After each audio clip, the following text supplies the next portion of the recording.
Hello, everyone. Welcome back to the Better Together podcast. We've got a great conversation in store for you today. We're talking with Jason with CDA Aid, an incredible organization that is here serving people within the hospitality industry.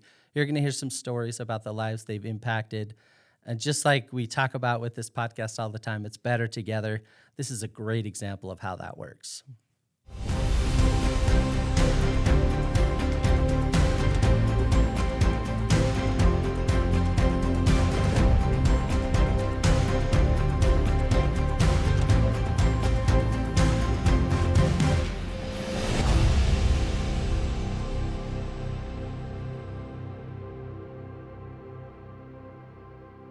Jason, welcome to the podcast. Thank you for being here today. We're excited to talk about CDA Aid and the great work that you guys are doing. Hey, thanks for having me, Mike. It's a pleasure to be here.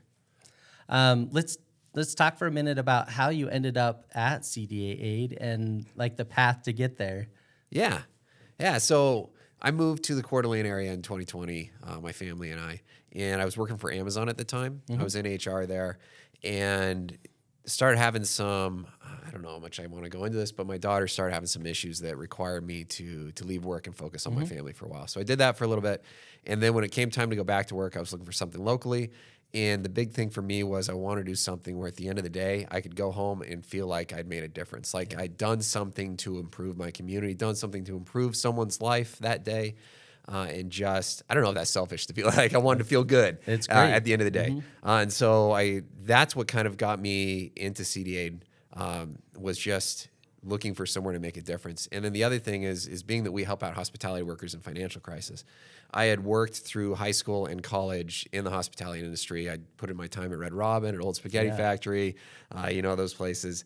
And I'd seen the struggles of folks in that industry, and I'd known my own personal struggles of trying to work a job that at the time paid $1.50 an hour was the minimum wage for a server, and it was just trying to have the money to one, pay for college, pay for my needs, but then also be able to put money away. It just wasn't possible working and living paycheck to paycheck. And so I saw those challenges, saw those struggles that people were going through, and that seemed like an area that I could make a difference. So that's kind of what drew me to CDA. I love it. That's great. What's the founding story of the organization, and like how did it emerge? Yeah. So the First Presbyterian Church down here on Lakeside Avenue downtown, they had some extra funds, and they were looking for, they call it a mission. They were looking for something that they could do in the community and try and improve mainly their neighbors. So they're a Christian organization. They want to love their neighbors. And so being downtown, it's like, well, who's our neighbors? A bunch of restaurants, a bunch of shops, right? And so they then reached out to Bigtable, which is over in Spokane. And Bigtable does something very similar to us, or we do something similar to them, I guess is a better way to frame it, where they help out the hospitality industry. And so our organization was kind of mirrored off of Bigtable. And that became the mission for the church there is how this was started. So the organization started out of the church there. It wasn't people from the church per se that were working it, but that's what the driving force was behind it. And then it just became this organization of how can we love our neighbors being downtown, the hospitality workers, let's help out these folks. That's all.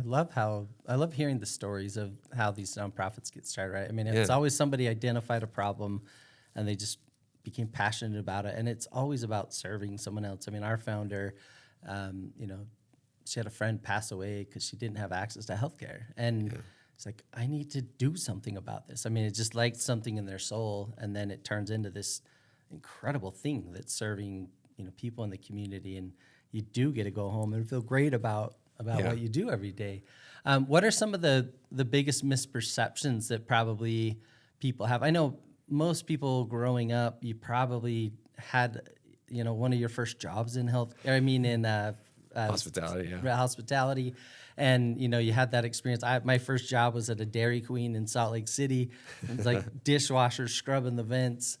But I mean, it's interesting to just go through that. We had a pizza restaurant I worked at, and I mean, it quickly becomes a family with the people that you work with. But when you go out to the restaurant and you're just ordering your food, I don't know that it's always registering in people, like the challenges that people are facing. So talk about that for a little bit.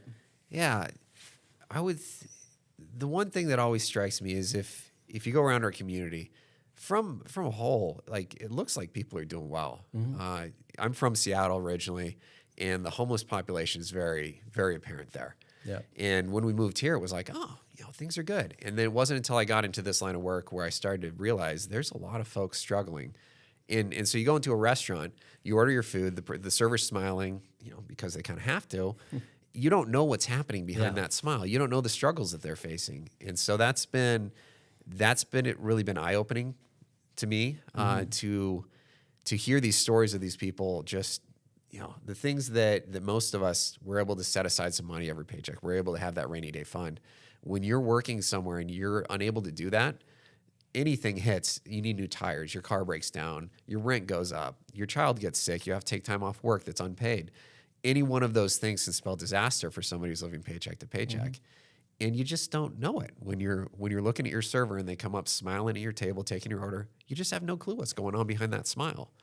And so that, for me, I think has been really the biggest eye-opener of just what is actually going on in our community that you just don't know about. Yeah. Well, it's interesting. I mean, most of the the hospitality workers, I mean, they're dependent on the tips and having all of that tied together. And like sometimes you see like these holy posts like, well, they didn't smile, so I didn't do a tip. And I'm like, come on. I mean, obviously, like you want to be kind and have service, but it's like this is part of the way that it works. And you go out to eat, and this is how the restaurant's paying their staff. We were in New Zealand a little while ago visiting my son, and they don't do tips there. It's all sort of built into the wages, and it was really interesting. I almost felt weird like leaving the table, not having the receipt to fill out and add a tip. And I mean, it wasn't an expectation. So it's really interesting to watch how different countries handle it. But I mean, here it's a crucial part of everybody's everyday life. Yeah. Yeah, it is. Don't quote me on it, but I want to say that our minimum wage for servers here is $3.50 currently. And so without those tips, like you can't survive on $3.50 an hour in Coeur d'Alene. I mean, come on, that doesn't work. You're right. The cost of living here has skyrocketed over the past few years. And so that's a real challenge for a lot of folks there. And you talk about, having to smile for a tip or things like that. Some of the stories of people that I've encountered, we had a guy whose teeth were rotting out of his mouth because he hadn't been able to go to the dentist for 20 years. He just couldn't afford it. Yeah. And it's something that most of us take for granted. When you have that dental insurance, you're able to go and get your checkups every 6 months, get your teeth cleaned, and everything's good. But without that, here was a guy whose teeth were rotting, falling out of his mouth, and he has to walk up to your table and smile at you. Right. Like, that's a challenge. And Exactly. then if you get somebody who's like, well, my server didn't smile, he wasn't happy enough, I'm not going to tip him. Yeah. Well, then that's just exacerbating the problem for him. Like, now it's even worse. So, there's things like that it's hard in this job sometimes. And I imagine you're in your job too, that you hear about the people that are struggling. Yeah. And it makes it hard sometimes to just, you almost break down and cry when you hear some of these stories. We had a lady this one's always hard. This was last year, I believe it was 2025, where she had a 15-year-old son, and he was feeling sick. She thought it was the flu. She went to work, left him at home from school that day. And usually they text each other throughout the day. She wasn't hearing anything. And so she starts to get worried, gets off work early, heads home, finds him dead on the floor in his bedroom. My gosh. And just no clue this was going to happen. Yeah. And so then, like, she's going through this, and then she doesn't have, this is an unexpected expense. Yeah. How do you then pay for his funeral? How do you pay for, in this case, the cremation? Like, she didn't know that she was going to have to pay for these things. Yeah.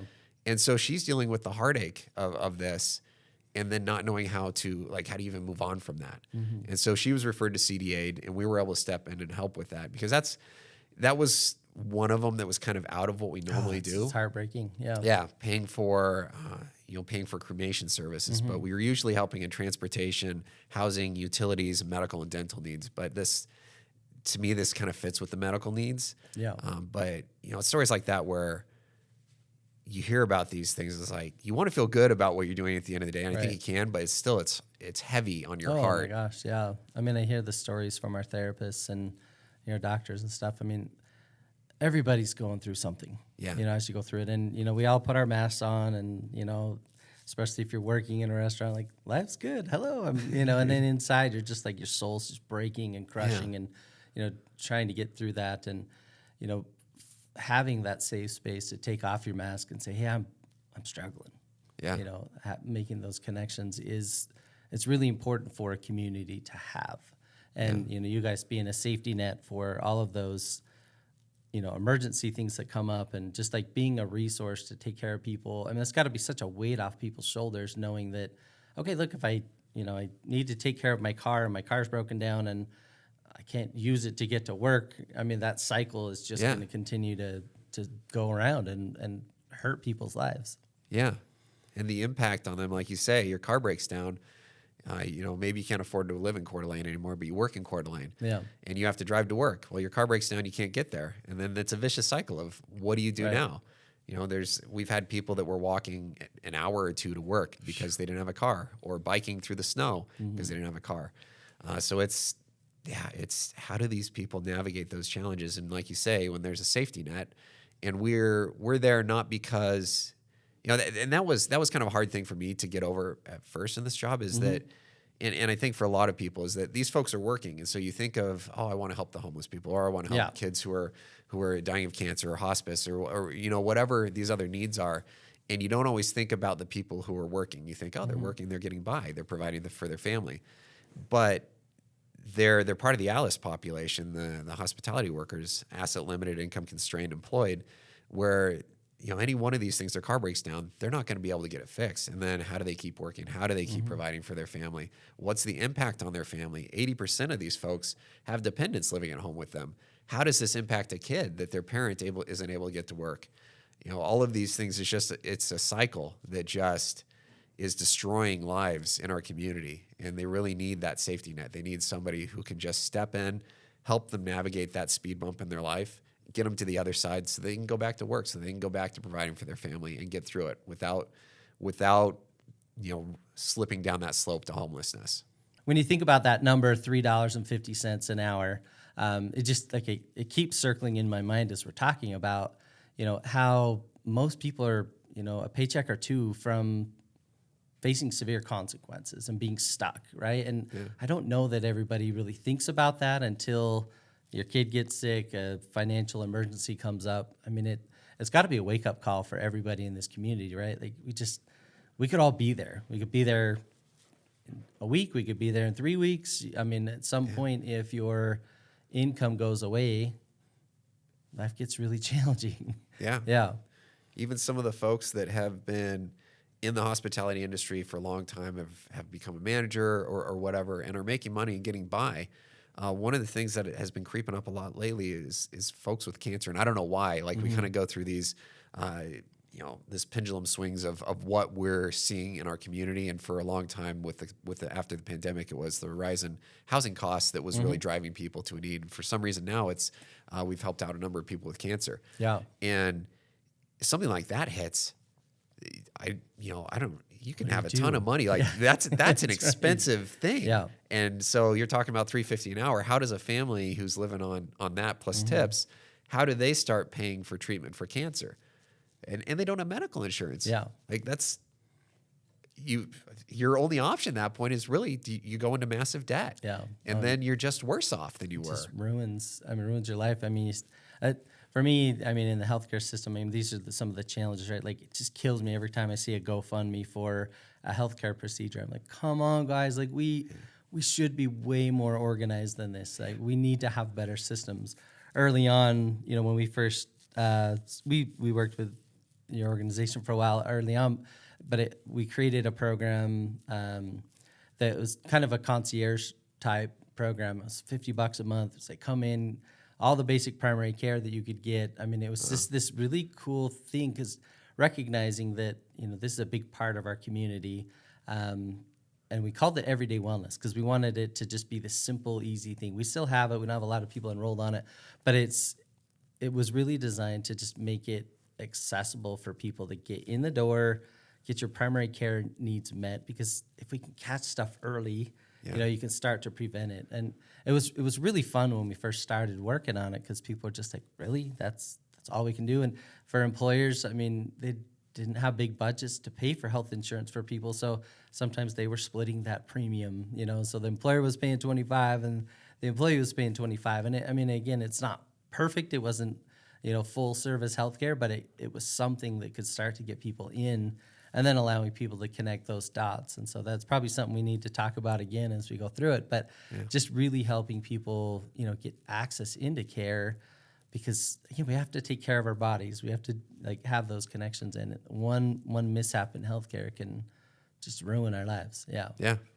It just puts you, some of these folks just end up with so much debt, medical debt, that they arrange payments with the hospital or whatever it may be, but that's just another bill every month. It takes a long time to pay off $50,000. Yeah. $3. And then even, they don't even get sick time, sick paid time off work to deal with whatever they're going through, or to deal with what a spouse is going through. We've had folks we had a lady recently whose husband was dying with cancer, and all she wanted was just to spend that last bit of time with him. And she couldn't take paid time off work to do it. These are heartbreaking stories. You hear these things, and it's our neighbor. It's family members here in our community that need support through these things. I love it. I mean, I think probably you guys have a similar thing. Sometimes people don't really realize the services that are available. I mean, Heritage Shelter, we've been around here for 40 years. If you've needed us, you've known who we are. But there's so many people like, who? What do you guys do?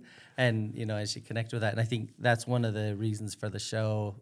We truly believe we can be better together, is we're highlighting each other's missions and trying to tie those things together. As you guys are working, I know you mentioned you guys have a fundraiser coming up. Talk about how you guys are telling your story and connecting with the community, just so you can, keep your mission moving. Yeah. You mentioned our fundraiser. So on October 14th, we're having our annual Chef Challenge. I think this is our 6th one that we're doing. And this is kind of a unique fundraiser. It's different than anything else in the area. It's very much like a Chopped show, live, which I've never seen Chopped, but this is what I'm told. So we have 6 chefs, local chefs, come in and compete through a number of cooking challenges. We have celebrity chef judges that come in and judge their creations. People get to taste what's being cooked.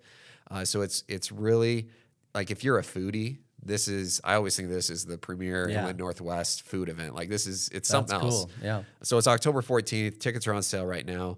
But what that event really does too is it gives folks a chance to come in and see these chefs, see the hospitality industry that we have here in Coeur d'Alene. It gives the chefs a chance to be creative and really put their talents out there on show to people here. And so it's a chance for chefs to come and give back. U.S. Foods is fantastic. They donate ingredients for the chefs to come and use at this event. That's great. We have we haven't locked it down yet, but a restaurant will come and provide food for this event. So it's the industry giving back at a time when the community also comes out for a show and gives back too. And so I think that tells a lot about the industry, just their willingness to give back, as well as our community here and how willing they are to come out and ensure that these hospitality workers are taken care of. It's a really cool event. That's cool. Yeah, that's so cool. I love the component of building community. So we were talking, one of our previous episodes, we talked about the animal center and how that's a component of a thriving community.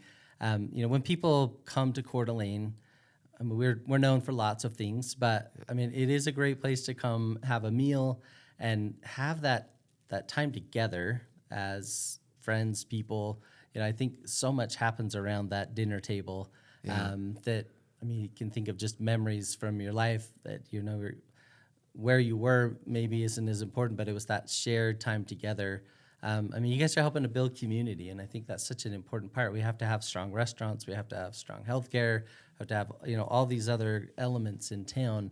That's got to be a big deal. And if we can't figure out how to, have the jobs making a sustainable wage and, taking care of our people, you start to lose community. I think you mentioned Seattle. I mean, other places where, these thriving parts of downtown are just now shut down because community went away, and that's hard.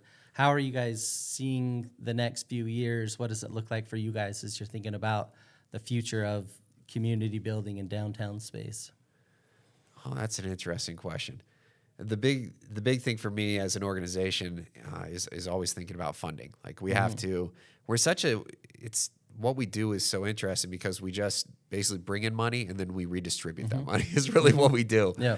And so I always have to make sure that money is coming in from the community so I can redistribute it. So that's what I'm always thinking about from an organization standpoint. But from a community standpoint and thinking about the next few years here, we have a lot of examples in our area of other destinations like Coeur d'Alene that they basically become so expensive that the people that work there can't live there anymore. Yeah. Sun Valley is an example of that.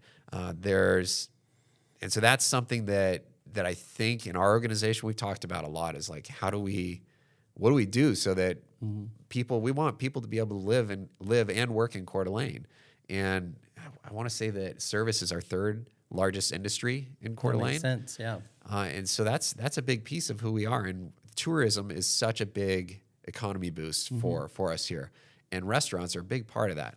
And if at any point we start to lose the people who are working in our restaurants because they can't live here, they have to move somewhere more affordable, what are we going to do? Like what kind of tourist destination would Coeur d'Alene be if we didn't have restaurants? Yeah. I mean, it makes such a difference when you have people working at the restaurant that have a comfortable life and, we all have issues, right? But it's hard to be your best at work when you have a million things that you're worried about, right? But there are days when life feels good and I'm not worried about something, and I'm just like, there's a whole different energy I bring, to work, and I know that everyone else is like that too. I mean, it's so important, and I mean, it's got to be such a blessing to the people that you guys work with to be able to know that there is some safety net out there. I mean, obviously, you guys can't meet every need that's out there. What are the things that you're seeing? I mean, you mentioned healthcare challenges. What are some other things that maybe people who are listening wouldn't realize that's, that can be as challenging for people, and maybe that helps them figure out, hey, I want to help. I want to go to the show, and support. What are some of the other things that people are dealing with? So I mentioned car breakdowns. That's one that I think everybody's probably dealt with at some point in their life. Your car breaks down, and most of us can cover that. But it's that cycle of if your car breaks down, what's impacted from there. If you can't get it repaired, we had a fellow recently whose car broke down. He took it in the shop. They fixed it, and he couldn't afford the bill to pay to get his car back. So it was already fixed. It was sitting there, and he couldn't afford to get his car back. And meanwhile, he can't get to work. What's he supposed to do there? So the cars are a big thing, but tires are the thing too, where there's folks in our community who are driving on tires that are so bad that when they go in to Les Schwab or Perfection Tire or wherever they're going, they're warned, your tires are too dangerous to even go back out on the road. We can't let you drive this back out on the road. And they're so scary. And tires are so stinking expensive. I know. Yeah, it's ridiculous. They're like $800 minimum for a new set of tires now. It's nuts. And so, if you weren't expecting that expense, and if you're living paycheck to paycheck, and all of a sudden it's like, all right, you got an $800 bill. What are you supposed to do? Yeah. So tires are a big one, which is, I think a lot of us just kind of take that for granted. We mentioned the dentist stuff. Utilities are something too that a lot of us just think, okay, we keep the power on. We pay the power bill, we pay the water bill, and then you encounter somebody who's just scraping by. And maybe they haven't been able to pay the full bill for a month or two. Well, now they're getting hit with late fees that are adding to that and compounding, and it's becoming more and more difficult to even catch up. Just gets bigger and bigger. Right. So now your energy bill is so big that you can't pay it off, and your energy gets shut off in the winter. You've got kids at home.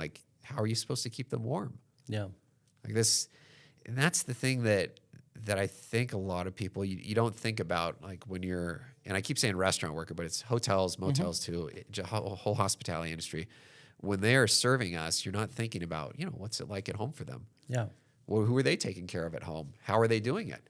And they might be coming into work, and like you mentioned, they might be feeling good one day and not worrying about things, but another day they might be coming in and going to the break room crying in tears because, they don't know how they're going to put food on the table that night. Yeah. Which is a real thing. No, thanks for sharing that. When you were talking about that, it made me think about that person at the restaurant that's just not kind. Kindness really matters, and we've probably all been in restaurants where you see someone just lose their mind and mistreat the people in front of them.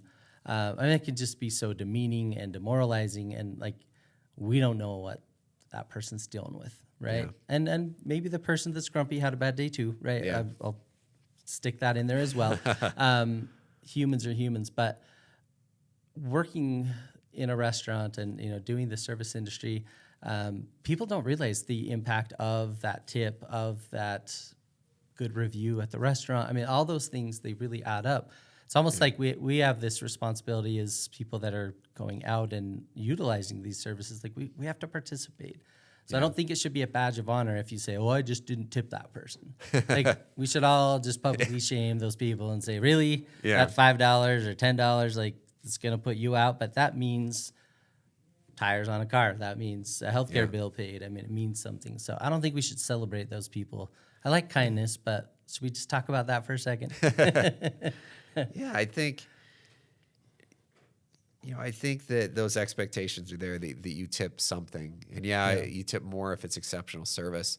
But the thing that a lot of people, I think, don't think about when they're thinking about, well, the service wasn't good, so I'm not going to tip, is that people are working in these jobs and they're being paid by the restaurant, by the hotel, with the expectation that part of that income is supplemented by the guests, by the tips. And when those aren't there, this person is making $3.50 an hour, or whatever it is, which they can't get by on. And some people will argue and say, "Oh, well, it's not our job to pay these people." Well, do you want to go and pay exorbitant amounts for your food at a restaurant? Like that's what will happen if you're expecting the restaurant to pay these people what that portion of tip that they otherwise be getting, is that the restaurant workers' wages are going to skyrocket. And how is the restaurant going to pay for that? They're going to raise the food prices, and then you're still going to be eating that cost. Right. But it's going to happen in a different way, so it's still there. And this way, I think tipping in a way is now it's something where I can feel good about it. If I go to a restaurant, you have a little agency, right? You're right. There's food price, right? And I get a little bit of say. Like, right. Granted, sometimes the service isn't phenomenal. Sometimes they're busy. Sometimes, like you said, the server's having a horrible day, or the hotel worker's having a horrible day. Sometimes the hotel is busy. Maybe the valet parking isn't as fast as they should because they're swamped. That happens. But I think it's on us to make sure that we are thinking about these folks that are working there as fellow human beings that are going through challenges, going through struggles like us, and that part of what our responsibility is, someone using that service, is to pay that tip. That's the service fee, and to do that. And I think if we look at it as an opportunity to be giving to someone else in our community, which you are in that situation, that's an opportunity to feel good about something, about helping a fellow human being. Yep. No, I love it. And I mean, the other side of it, right? During the holidays or, when people are out there, I love seeing the posts, and maybe this can be our trend after this one. Post your video of you tipping that server $100 because you just wanted to be kind that day, right? Yeah. I mean, that's the side. Again, it's just like, I think you can see the best and worst of humanity in those settings. Yeah. And, hey, everyone listening, let's have the best of humanity show up. Yeah. Something you can do. So we have these Care Cash envelopes, these little envelopes that we have. And you don't need an envelope to do this, but we have them if you want them. And what it is so you go to a restaurant, you go somewhere where you're having service, and you tip whoever's serving you. What you can do is it's a little envelope. You can slip a 5, a 10, a 20 in there, something like that, and give it to the person who is helping you, and say, hey, this isn't necessarily for you. This is for someone that needs it. And maybe that's a cook in the back that we don't see That's out here great. as a guest. This is just for someone who needs this at your restaurant. Like, pass this along to them. That's such a great idea. We hear stories about people breaking down in tears when they get this little envelope of extra money, because these disasters, these traumas are going on in these people's lives, and we don't know about it, but you hand it to the right person and they just break down. It's that little bit of humanity that they weren't expecting to see that day. Oh, I mean, I think it's so powerful. I mean, you go back and even when you're a kid and just Dad gave it an extra $20. It was like you just felt like you're on top of the world, and somebody just cared about you. I mean, I think we can live our lives that way, and that builds community so much faster, right? Just always be thinking about the person in front of you, whether it's a restaurant, hotel, healthcare, anywhere. I mean, just be kind. Yeah. Can we just be kind? Is that's okay, right? Yeah, which is, I think, our community, and it's one of the reasons why my family and I moved here, because our community is kind. Like, we are great. The Coeur d'Alene area, and I say that include Post Falls and Rathdrum and all the spots around here. There's a different feeling here. Yeah. And I think most people feel that, and I don't want that to change. But But that kindness here, coming from Seattle, where there's road rage everywhere, people tailgating everywhere. Yeah. That was one of the things first came here and visited in 2017. It was like, hey, nobody's on my tail. Like, Somebody flip me off today on the road. What is this? But people here, they say hi to each other. You know, people wave to each other. I'm driving where I live. I drive up and down my street and people wave to each other. I don't know who they are, but they're in my area and we wave. Like, there is that sense of kindness here and that sense of humanity and community. And I think that's a big part of Coeur d'Alene, who we are and who we should try to stay and be. Oh, absolutely. I mean, and it is a special place. I feel so lucky I've lived here for 16 years, and I have just seen so many instances of kindness and love and support, through the nonprofit work, but even just friends that pull my kid aside and, they become a coach and they help them. I've had amazing relationships with people that you go to the same restaurant all the time and they get to know you. And I mean, you build this family and friendship. You're right. I mean, this is an incredible community. Yeah. Yeah. I love it. People complain about the growth here sometimes, Yeah. but I think, it's a very desirable destination. The lake, the environment is amazing here. But I think that's a big part of it too, is that we have community here and you feel it when you're here. Yep. And people want to be part of that. And you have to be part of it, right? I mean, that's how community is built. Like, you have to invest, and that's, that just sharing your kindness and smiling, and I mean, those little things that add up. But if we start to see people as an other, or, they didn't vote the way I did, or they don't believe the way I did, or, it's really easy to see how you quickly can lose community when all of a sudden the person you're looking at isn't another human, they're an enemy and they don't agree. And like, let's, I hope we don't get there. We've had tastes of that over the last few years. We've definitely felt that division. But I love that kindness just keeps winning. It's on this battle between good and evil at some point. And I love that Coeur d'Alene just keeps like turning the light up and sharing that joy. So, yeah, absolutely. I love this. This has been a fun conversation. Is there anything else you want to cover today as we walk through this? So if somebody is in the service industry and they're listening and they may not know about you, how do people go about finding you guys? That was actually the next thing I was thinking about. So our website is cdaide.org, and all of our information about what we do is on that website. But there's also a button to click. It's in the upper right-hand corner, if I remember correctly, that says refer. So we work through referral. So anyone who needs help has to be referred to us. Oftentimes, like I said, somebody goes into a break room crying at work, and their manager catches them. It's like, hey, what's going on? And then it comes out of what the struggle is in their life. Then the manager refers them to us. And then we reach out, and some of the, just so folks know about how we do service too, what happens from that referral is we have a care counselor who goes out and meets with the hospitality worker in person, shows them kindness, shows them compassion and love, and just talks through things, finds out what's going on in their life, and finds out where we can help. So that's something. Yeah, a lot of people talk about just that connection that's made through that. So if somebody clicks refer on the website, that's what will happen. And then when we pay for bills for people, we don't just give checks to hospitality workers. We're paying the creditors, so we're paying the landlord, we're paying the doctor, whoever, paying for the tires. So we send out a check to cover those expenses, and we vet everything, make sure it's all legit, and then that's really how it works. So if you go and if you know somebody that needs help and you go and click on that refer button, that's what's going to happen. And we are specific. We only help in crisis situations, so not chronic situations. We want to be able to step in right when that crisis hits. That could be a slip into homelessness. That could be a slip into some sort of disaster. We'll step in right at that point and make sure that family can navigate that hurdle and then be back on their feet afterwards. That's great.